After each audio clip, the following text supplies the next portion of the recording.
My name is Mary. I'm a nurse with Aspire Home Health and Hospice, and in today's demonstration, I'm going to show you how to change a brief for a bedbound patient. The first thing that we want to do is always have our gloves on.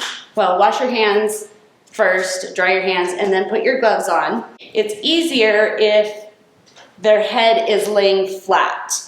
And then I would suggest, if you've got an electrical bed like this, to raise the bed up to just under your hips so that you don't hurt yourself or cause any injury when you're performing your brief change. So, depending on whether or not the patient had a bowel movement, we always want to make sure we don't want to get a mess on our patient's clothing. So I will take the brief and I will do one of these and kind of fold it up so that it's not laying open. Now, we're going to ask our patient to cross his or her hands over her chest, and we're going to help her move. And if there's a railing on this side, which hopefully there will be, if your patient can hold on to that railing, it does help quite a bit. So I'm going to go from the shoulder to the hip, just under the hip, and we're going to move our patient ever so gently. Okay, well, we've got our patient turned. I'm going to take my wipes.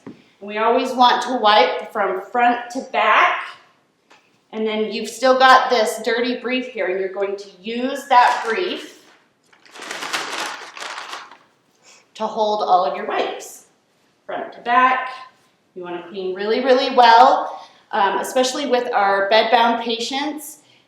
They are so much more prone to getting bed sores, so we want to make sure they're very clean. And then we will always put barrier cream on them. And I don't have barrier cream, but you would just smother that all over the backside, all over.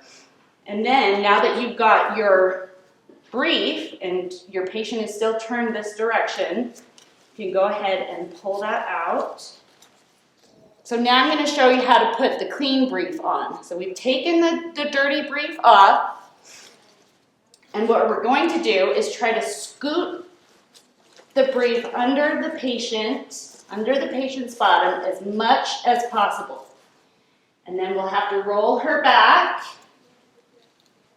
crossing arms across the chest. And now I'm going to roll her towards me, under the hips. And then I'm going to pull the brief on the other side. Make sure she's comfortable. Okay, last turn, and now we're back flat. And you want to try to get it as snug as possible, but you don't want it to be too tight on your patient, because that can be pretty uncomfortable. All right. And now you have a clean brief on your patient.